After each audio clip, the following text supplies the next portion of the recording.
en la vida y la cultura de los pueblos. Tertuliando TV, muchos años ya, mostrándole al mundo maravillas del talento que tiene la gente de esta región linda como es la región paisa. Hoy estamos con un artista más, alguien que se expresa por medio del arte y que lleva muchos años y hace parte de la cantidad de artistas de esta municipalidad, Marinilla, en el oriente antioqueño.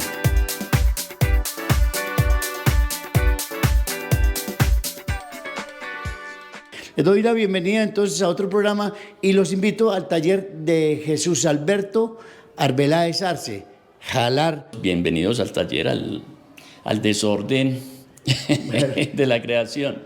¿Cuántos años trabajando en esto? No, toda la vida. Yo creo que más de 50 años. Tus exposiciones son innumerables, es toda la región, ¿no? Sí, afortunadamente he podido hacer exposición en toda la región, en todo el oriente, además de otras partes, en Bogotá, en Cúcuta, en Medellín, por supuesto. Sí, he hecho mucha muestra. Hacía fuera de cámaras un comentario, los artistas de Marinilla se han hecho visibles y perennes ante los ojos de la comunidad a través de muchas formas. En el caso de Alberto Jalar, lo conocen mucho por el nazareno de Yarumo Blanco en sus inicios y ahora estará en una palma.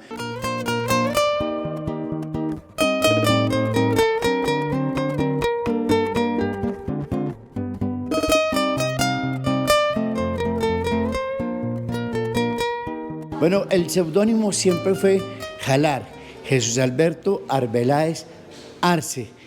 Y ese seudónimo lo vi en muchas obras que al pasar por la Escuela de Niños de Marinilla o la Normal y de muchos sitios también hasta la parte del deporte, allí estaba la marca que hoy me encuentro precisamente con él en persona y encuentro también una obra que está acá en el Centro de Bienestar del Anciano de Marinilla y que todavía me habla de esa técnica. Alberto, bienvenido. Precisamente esta es la técnica a la que yo me refiero en estos momentos. Contame de qué se trata. Sí, es una técnica donde se utiliza la espátula y el color, o sea, yo pretendo a partir de la espátula crear ese sentimiento cromático, ¿cierto? La he utilizado en mucha parte, en muchos murales, como decís vos, aquí en el pueblo. Y bueno, esta es una obra del 2011 y era un homenaje, es un homenaje al adulto mayor. Prácticamente me quería complacer realizándolo y viendo a los ancianos y a los viejos acá disfrutando del mural. ¿Cómo hacían? Yo te preguntaba, porque es como cuando vas en un avión muy alto, ves que el terreno está demarcado. ¿Esas marcas cómo se logran? Bueno, una parte es un accidente, es el accidente, el manejo de espátula, ¿cierto? Pero otra parte ya es dirigido cuando uno bosqueja el mural en sí, ¿cierto? La totalidad. Y se logra unos efectos interesantes.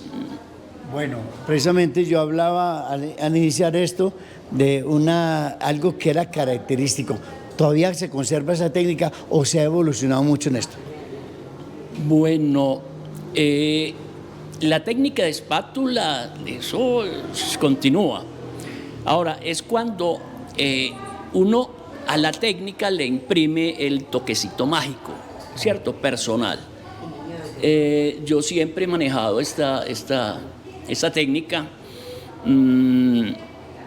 y estoy hablando de 20 años, más o menos, que me inquieté por la textura.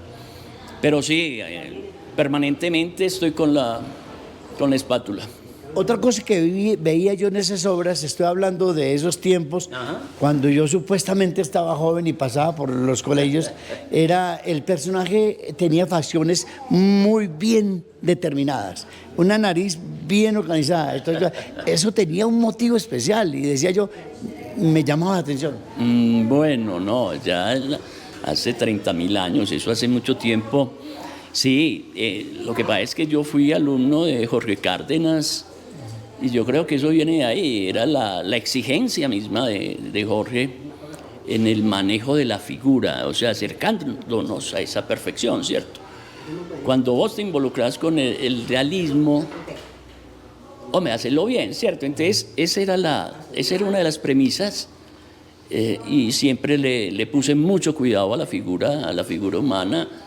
Y bueno, en esa época era muy fiel a la figura. Bueno, Alberto, entramos a tu taller y allí vi un trabajo donde hay arcilla puesta ahí, una figura desfigurada, permítame la redundancia, y me hablaste, hacer la imagen de Cristo. ¿Qué vas a hacer con eso y por qué eso? Bueno, esa obra nace a partir del vandalismo que sufrió el Nazareno de la hoja roja, a la que vos te referías. A esa escultura que estaba ubicada en el parque principal, con una motosierra la tajaron, Y entonces, bueno, de todas formas, lo interesante es que la vamos a reconstruir, ¿cierto? Pero a raíz de la tragedia, ¿cierto?, le quise hacer un homenaje no solo a esa obra, sino al arte en sí, que es vandalizado. Y este es el rostro de ese nazareno, ¿cierto?, pero totalmente ajado. Se va a trabajar en fibra de vidrio y con resinas. Y vamos a ver, es experimental de todas formas y yo espero que sea una obra muy interesante. Esto es independiente a la reconstrucción misma que vamos a hacer en la misma palma del Nazareno de la hoja roja. Yo creo que en menos de 2 meses tenemos nuevamente el Nazareno de la hoja roja en el parque con una que otra variante, pero como ejemplo de que el arte se tiene que respetar, hacer respetar nuestro patrimonio artístico. El vandalismo no creo que pueda sobrevivir en ninguna parte del mundo. Es un homenaje a una ciudad con alma musical, de mentes ilustres de la Esparta colombiana, Marinilla, y en el parque principal hasta la religiosidad se manifiesta en este Cristo. Bueno, de eso nos está hablando el maestro. Maestro, ya pusimos en contexto, ya hablamos de cierta técnica que nos caracteriza. Hablemos de Alberto. ¿Quién es Alberto, Jesús Alberto Jalar? Bueno, Jesús Alberto Arbeláez es un artista. Nací en Medellín. Soy de la época de los Beatles y de los Rolling Stones, nací con ellos. Estudié, soy afortunado al ser exalumno del Liceo Antioqueño de la Universidad de Antioquia. Y bueno, ahí fue donde tuve la oportunidad de estudiar con Jorge Cárdenas, ¿cierto? Con el maestro Jorge Cárdenas. Y Marco Tulio Castaño. Luego mi ánimo era ser periodista. De hecho, entré a estudiar Ciencias de la Comunicación y bueno, pero el color me atrapó y estando yo en Pereira, ingreso a Bellas Artes Pereira y bueno, termino y me vengo para el pueblo de mi papá, que es Marinilla. Y acá he permanecido con unas ausencias, pocas ausencias, pero aquí este pueblo lo amo profundamente. Bueno, Alberto, son miles de obras, cantidades de cosas que han pasado, que se dejan de huella. De por sí, ¿qué sobresale en esa obra tuya? ¿Qué marca dejas indeleble ahí? Bueno, el cacharro es de que lo que me interesa a mí es la figura. y siempre el ser humano está en el centro, pues, ¿cierto? Eso es lo que me toca a mí. Entonces, un artista nunca puede ser ajeno a la situación política y económica y social de un pueblo, ¿cierto? De su entorno. Y vos sabés las condiciones que ha tenido el país, no muy favorables, y creo que con mi obra he respondido, en cierta forma, a esa realidad por la cual atravesamos, y esperemos que estemos saliendo de ese túnel tan oscuro y tan aterrador en la que estábamos.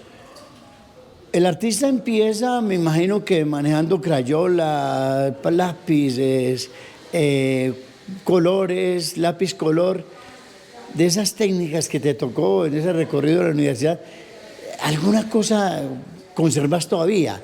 ¿Tocas todavía? Sí, hombre. Allá en Medellín debe de haber una cantidad de lápices. Sí, creo que todavía debe de haber unas, por ahí que 15, 20 obras. De lápiz, el lápiz es el rey, pues. Aquí cuando hablamos de artes plásticas tenemos necesariamente que quitarnos el sombrero frente al lápiz.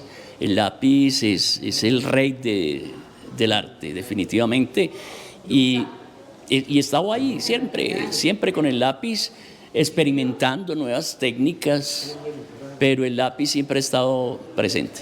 Y esa obra, esas obras que con el lápiz se hizo, ¿hay alguna que de pronto te deja huella y que la recuerdas y que quisiera mencionarla acá? Pues no la tenemos, pero de pronto revive momentos bonitos. Generalmente yo hago unos cartones previos a la obra, ¿cierto? Y son en lápiz, ¿cierto? O sea, son menores que la obra, pues son menores en tamaño, no en intensidad ni en importancia, si se quiere, de la obra misma. Entonces, a esos cartones son los que yo me refería ahora, que en Medellín los deben de estar por ahí 20, en fin, no sé cuánta obra tendré en lápiz. Luego vino el color, utilizaste bastante el color, el lápiz color en ese tiempo. Adoro esa técnica, o sea, el prisma es hermoso, se logran unas texturas impresionantes, es como el pastel, es otra técnica que el pastel es una tiza, ¿cierto? Me encanta el pastel y claro, el prisma es maravilloso. ¿Y dejaste cosas, recuerdos de eso? Pues no, de prisma creo que no tengo, no. Pero sí en la obra, en la gran obra ya habría que mirar esos archivos donde estarán, ¿cierto? ¿Quién los compró? Que eso es muy interesante también. Bueno, es Jesús Alberto Arbeláez Arce Jalar, J-A-L-R, Jalar. Eso me llamaba la atención hasta que descubrí que eran las iniciales de tu nombre. Y es un personaje muy reconocido en estos momentos en Colombia como artista plástico. Y nosotros queremos denotarlo, hacerlo sentir acá, de verdad que sí. Además que está comprometido con una obra que convirtió el parque, precisamente el motivo turístico religioso, con el Cristo que inicialmente era en el Yarumo Blanco, que se destruyó, obvio, un Yarumo se destruye, y además tenía una enfermedad y se cayó, pero luego lo reconstruyeron, lo hicieron una palma y un accidente lo destruyó. Ya regresamos entonces, estamos con Jesús Alberto Arbeláez Arce y con Tertuliano TV.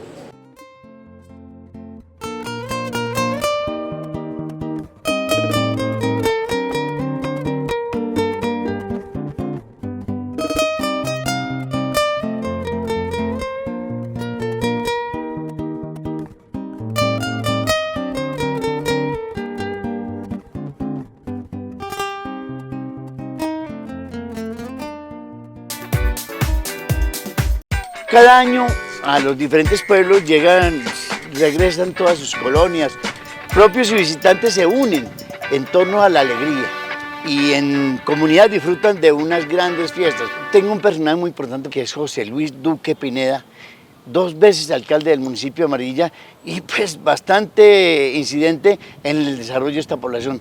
José Luis, bienvenido entonces al programa Tertuliando. Gracias, Pedro, y a todos los televidentes de Tertuliando, un saludo muy especial. Hablando de esas fiestas de la Vaca en la Torre, precisamente fue durante su gobierno que se instalaron estas fiestas. Yo quiero que hablemos, ¿cómo empiezan? ¿Cómo se dan esas fiestas? ¿Y qué motivó a crearlas?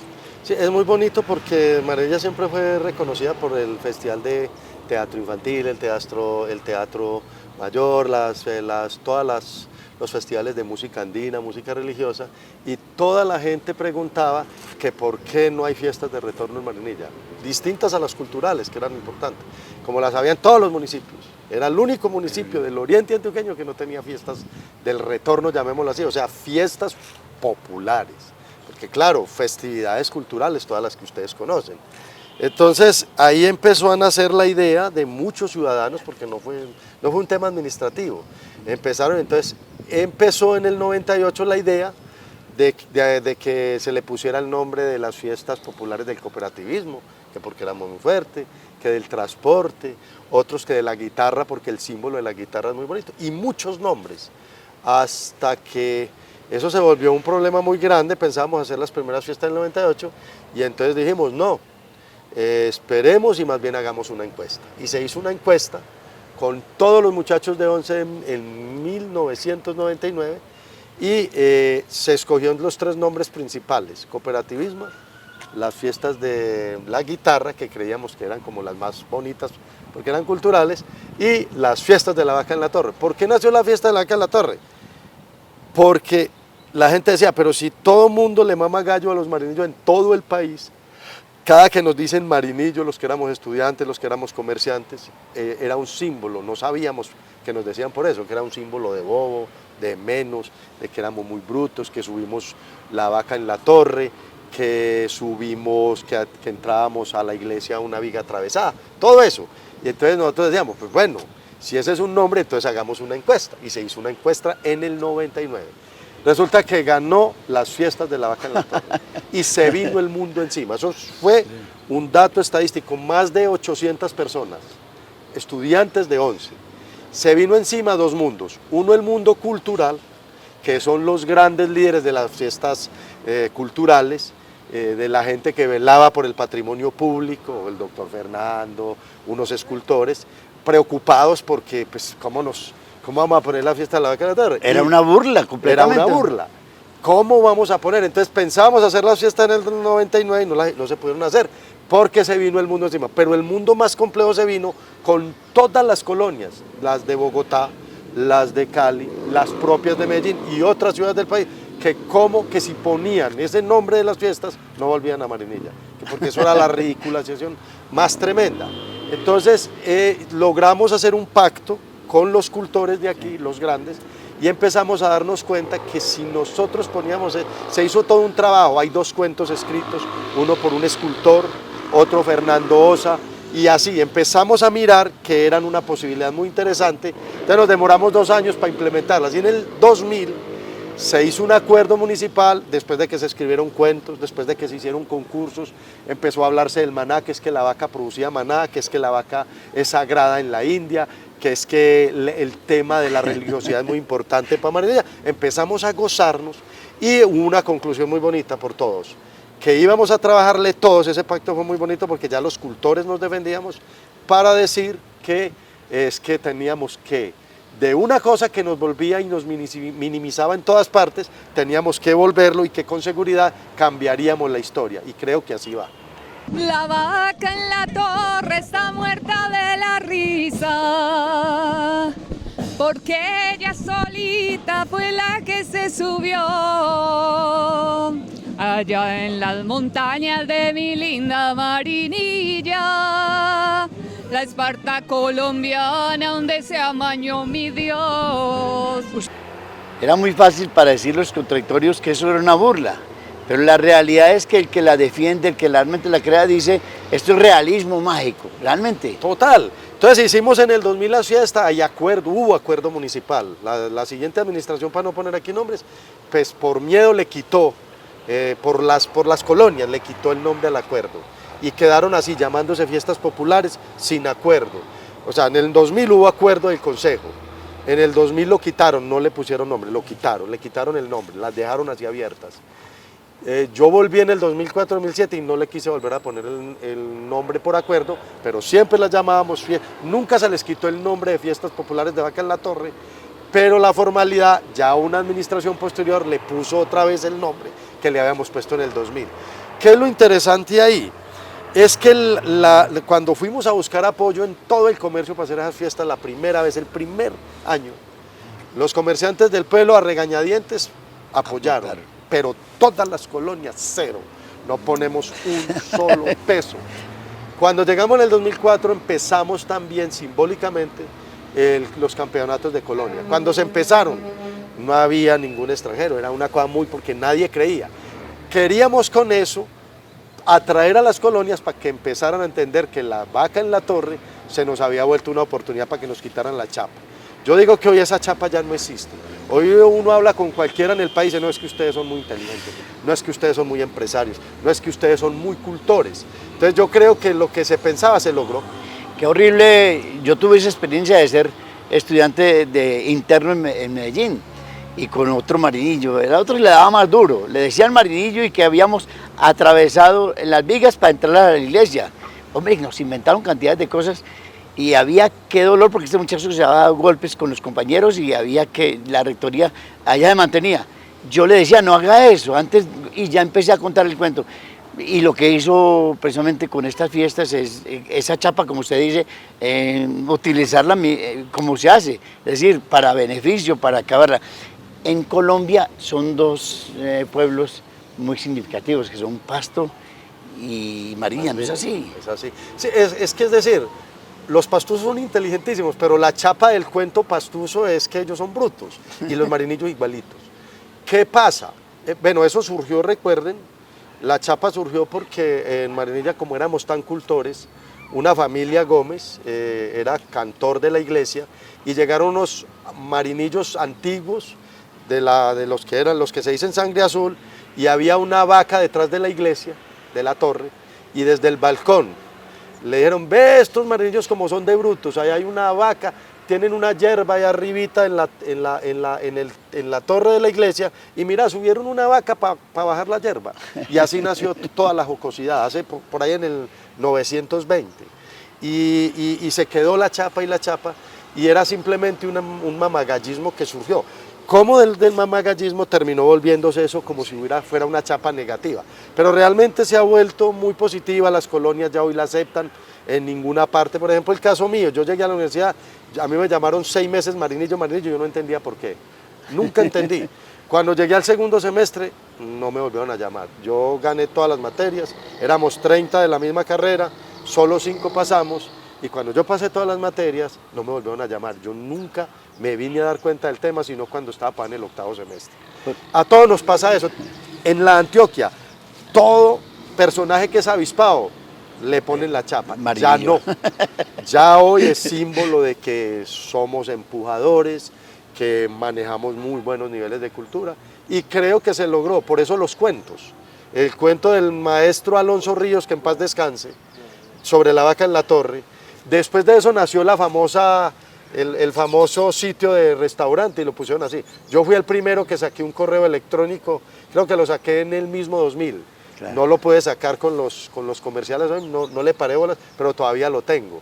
Era de Yahoo, pues como para ponerlo, que no es comercial, pero lo tengo. Y se llama Vaca en la Torre. Entonces, pero la realidad, hay varias ideas de cómo nació ese nombre. Dicen que de pronto estaban haciendo la autopista Medellín-Bogotá y que un periodista tomó una foto a la iglesia y resulta que la parte de atrás todavía no está construida. Recuerda que eso era una montaña ya y que habían vacas pastando. Esa es una. ¿Sabes otra? Pero es que esa es muy reciente. La real, la adaptaron. La real es que aquí hay una familia, Arturito y los... Aquí le tienen un sobrenombre ahí donde está... El sapo. Los sapos, ¿cierto? Ellos eran muy mamagallistas todos y eran músicos. Y fue una familia que llegó con seguridad en el 920, 930. La autopista apenas está empezó en el 1970. Estamos hablando de 30 o 40 años antes a la autopista. y se pararon, fue en el parque, en los balcones que están en el costado de donde hoy está pues Bancolombia, Elemental, que es muy cultural, donde está el mismo tema de la vaca en la torre hoy, se pararon allá y vieron las vacas se veían atrás, en las colinitas del Alto del Calvario, hoy se conoce como Los Rosales, las vaquitas estaban pastando y eso fue verdad. Y unos cultores muy fuertes de Bogotá que eran teatreros, que eran mamándole gallo a sus familiares, estos sí son brutos, se mamaron gallo y ahí empezó la chapa. O sea, casi 100 años de chapa y solo hubo forma de quitarla cuando, ojo lo que va a decir, esa encuesta que fueron con los estudiantes de 11 es muy bonita, porque es que los muchachos empezaron a gozarse ellos mismos de ese nombre y por eso ganó el nombre La Vaca en la Torre. O sea, cómo espontáneamente un estudiante se goza del nombre y terminó siendo la oportunidad para que nosotros entendiéramos que teníamos que gozarnos nosotros mismos el nombre y se volvió las fiestas populares.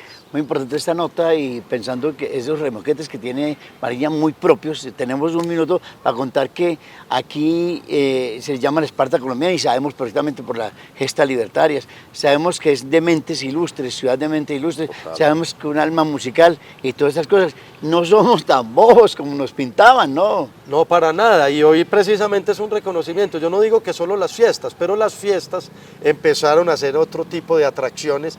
Mire cómo se desarrolló precisamente todo el tema de los alimentos y demás, ¿cierto? Cómo nos reconocen. Fue a partir de la cultura, esa es la verdad. Ahora es la gastronomía amarilla, toda la gastronomía. Espectacular, ¿no? Totalmente. Y tiene que ver con eso, cuando empezamos a gozarnos y a darnos cuenta que teníamos que vivir de esas relaciones comunicacionales que se generaban a través de esas chapas, empezamos a entendernos más y hoy disfrutamos de eso. Tenemos gente en la NASA, hay científicos Súper que bueno. tienen que ver con Amarilla. En Harvard, en universidades de Europa hay un montón de muchachos y muchachas de aquí, descendientes de aquí, en cantidades.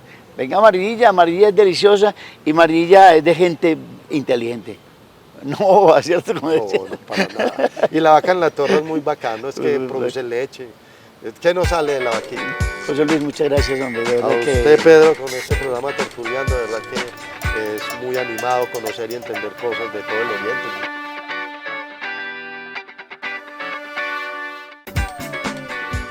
Bueno, continuamos con Jesús Alberto Arbeláez Arce Jalar, maravillado, de verdad, un artista nuestro, un artista que proyecta a esta comunidad del Oriente Antioqueño a toda parte del mundo porque sus obras ya son bien reconocidas durante tantos años. Alberto, precisamente eso es lo que quiero preguntar. Son muchas, pero hay unas que me podían mencionar que de pronto han quedado en la comunidad y que son representativos de lo que tú haces en el arte. Sí, Pedrito. Hay varias obras que uno las siente, pues, que uno dice que bien, cómo me quedó. Entre ellas está un homenaje que le hice a Celia Cruz, acordate de Celia Cruz, esa mujer, pues amo su música, y el día que murió, esa noche le tenía un pedazo de lienzo y le hice el homenaje, titulé la obra Una flor para la reina. Me encanta, pues me fascina la obra. ¿Qué tiene la obra? Así más o menos. No, es el retrato de Celia, ¿cierto? Pero dentro del surrealismo, donde una flor blanca está pegada, casi literal, pero pintada, ¿cierto? Junto al rostro de Celia. Ella está recibiendo el Grammy. ¿Y qué técnicas utilizaste ahí? No, técnica mixta, esa sí era acrílico, esa no fue con espátula, como generalmente funciono, sino a pincel, óleo, acrílico, brea, que es un material maravilloso. Estabas tocado el corazón, entonces fue más rápido. ¿Cuánto te demoraste en esa obra? No, eso fue en cuatro tirones. Yo creo que al otro día ya la tenía lista, sí. ¿Existe esa obra? ¿La tienen en alguna parte? Sí, es propiedad privada. Perfecto, bueno, hablemos de otras. Es cuando alguien la compró y chao, y se me va. Pero tengo muy buena relación con el comprador. ¿Tenés y otra? sí, y sí he tenido la oportunidad de volverla a ver. Es que estoy hablando de el año en que murió Celia Cruz. Eso hace mucho tiempo, mucho rato. Bueno, otra obra interesante, pues en la parte experimental, fue con una lata de nevera. Acordate que las neveras por detrás tienen una lámina, ¿cierto? Y que se va oxidando, y un algodoncillo pegado a la, ¿cierto? Bueno, entonces en la esquina del taller encontré esa lámina, ¿cierto? Junto con el pedazo pues de nevera. Entonces me pareció muy bacano cómo se estaba enmoheciendo, ¿cierto? Recojo la lámina, la tengo mucho rato en el taller, y un día cualquiera me pongo a trabajar en ella y salió Eva Tierra, porque cromáticamente es mínimo. O sea, lo que yo tuve que involucrar de color a la obra era mínimo. Eso fue producto de la oxidación, ¿cierto? Y ahí estaba perfecta Eva Tierra. Y hace mucho tiempo también, y es una obra pues que como dicen por ahí, me representa. Hay otras más, qué bueno, es inagotable. Bueno, no, el mural en homenaje a don, hombre, el que subió por primera vez a la Piedra del Peñol, don Luis. Es el señor que es dueño inclusive todavía que los hijos... Sí, pero se llama, ay, qué pena no recordar ¿Y el la nombre. obra le pusiste un nombre? Entrega se llamó la obra, pero el nombre del señor es don Luis... don Luis Salsa. Bueno, no, después de lo que corten eso. Bueno, el cacharro es de que ese mural, en la ejecución, que era el centro, iba el rostro, la figura de don Luis, y al fondo la piedra, pero en los laterales están dos figuras escalando, ¿cierto? Escalando la piedra, y una figura central en la parte superior donde está alzando batiendo la camisa como señal de éxito. Cuando llegó a la cima de la piedra, que eso le tocó fueron casi 8 días. ¿Y esa obra está en el Peñol? Y en este momento el mural está ahí en el Peñol, a la entrada, pues en el Peñol no, perdón, en la piedra, ¿cierto? Que nosotros le decimos del Peñol, pero eso es Guatapé, junto al parqueadero, ¿cierto? Es bueno. Hemos hablado mucho prácticamente de obras muy realistas, pero el surrealismo también lo tocas vos. ¿Qué opinión tenés de él? ¿Te gusta? ¿Lo metes bastante o no? Sí, lo que pasa es que yo soy eso, yo soy surrealista. Donde me pierdo un poco del surrealismo es en el retrato, ¿cierto? Donde vos estás con las manos atadas porque te prohibís crear, ¿cierto? Porque necesitas el retrato fiel. Aunque de hecho varios retratos surrealistas, ¿cierto? Donde vos te podés volar en la creación, ¿cierto? Pues haces muchas obras y ya sabes el realismo en unas, pero cuando has hecho obras que dejas que la imaginación vuele, por ejemplo, ¿cuál de todas sería? De pronto que dejaste que la gente tuviera creara su propia historia sobre la obra. ¿Tenés alguna así de ese estilo? Sí, muchas. O sea, estás hablando de la creación en la obra. La creación en la obra. Sí. O sea, el arte tiene que partir de la creación. Y no hay nada más bravo que uno enfrentarse a un lienzo en blanco, pues, ¿y ahora qué? ¿Cierto? ¿Ahora qué voy a hacer? Es una lucha, es dura, pero es muy satisfactorio cuando ya después de, no sé, horas o días, logras encauzar lo que vos querías, ¿cierto? Plasmar eso que querías hacer. Bueno, queríamos hacer notorio la presencia de Jesús Alberto Jalar acá en Tertuliando, porque Tertuliando es eso, es visibilizar todas las potencialidades, todas las capacidades artísticas en la cultura, en el deporte, en tantas cosas, y eso lo hemos hecho durante muchos años. Y Jesús Alberto para nosotros es un ícono del arte marino, un representativo realmente. A propósito, vienen exposiciones que yo quisiera que la gente estuviera preparada porque van a ver esas exposiciones. Sí, Pedrito, como te digo, en un mes y medio más o menos estamos reinaugurando la escultura de el Nazareno de la Hoja Roja en el parque principal. Ya lo mencionamos, primero el del Yarumo Blanco, después fue en La Palma, ahora de la Hoja Roja. Pero eso le ha proporcionado ¿cuántas? Fue una de las obras que más visitó el turista. Sí, hicieron una encuesta y fue una de las obras de arte más fotografiadas del Oriente Antioqueño. O sea que tenemos ese... en el parque principal de Marinilla. Bueno, y bien, eso dentro de mes y medio más o menos estamos inaugurando. Y en Semana Santa tenemos la exposición, ¿cierto? En el auditorio de acá del asilo. Y vamos a exponer 30 obras. Wow.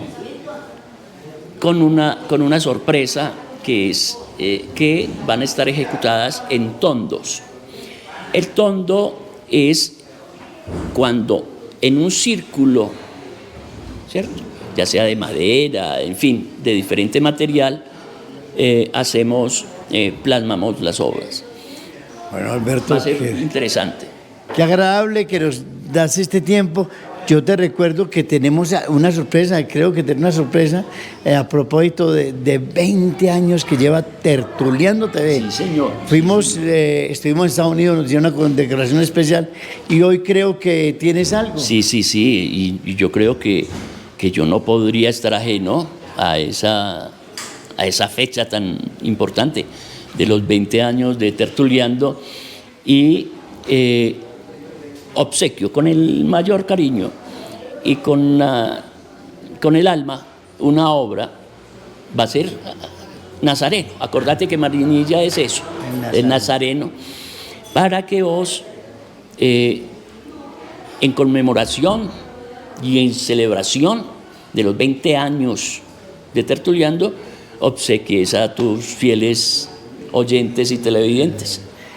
Safari Televisión entonces está ahora produciendo este programa que llama Tertuliando. Hemos pasado por muchas partes, por muchos otros canales y en 20 años le hemos contado al mundo maravillas como la que estamos hablando ahora, de Jesús Alberto Arbeláez, que lo conocimos. Somos de Marinilla y hemos sido compañeros, parceros, se dice aquí en Antioquia, parceros de tristezas, alegrías, de todo, pero siempre testimonios de lo bonito que hace nuestra gente y se lo contamos al mundo a través de este programa.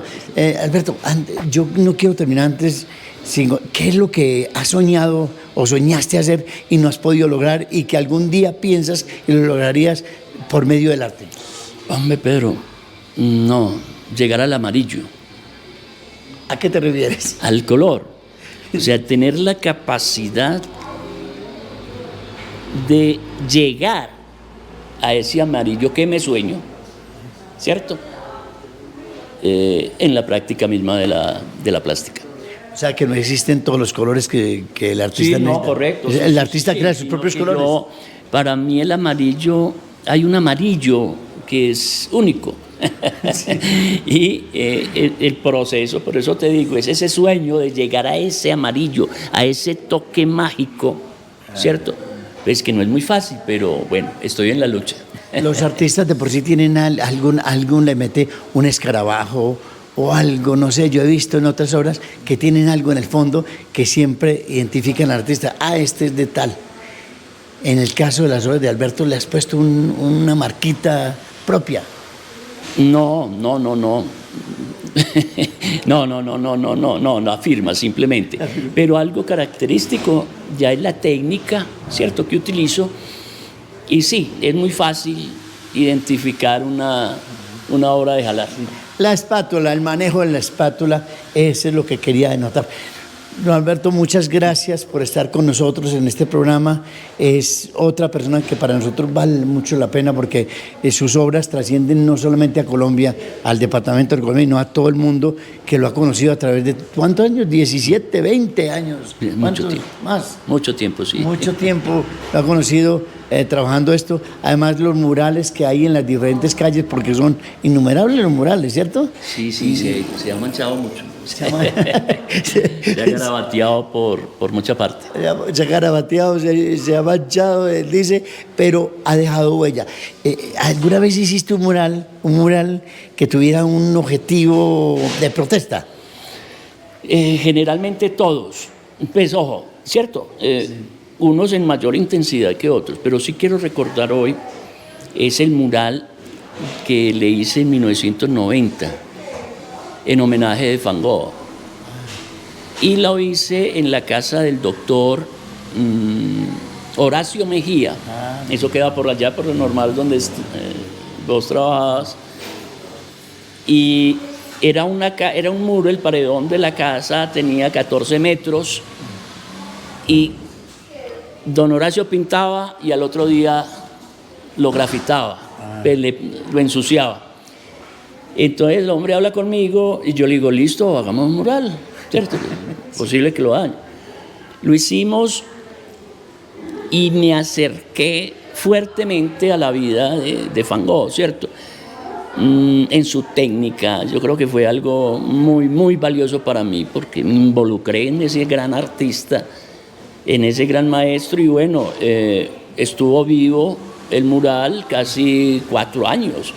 O sea, lo vino a destruir fue el tiempo, no fue tocado por nadie. Entonces, eso, lo que hablamos ahora, el respeto al arte.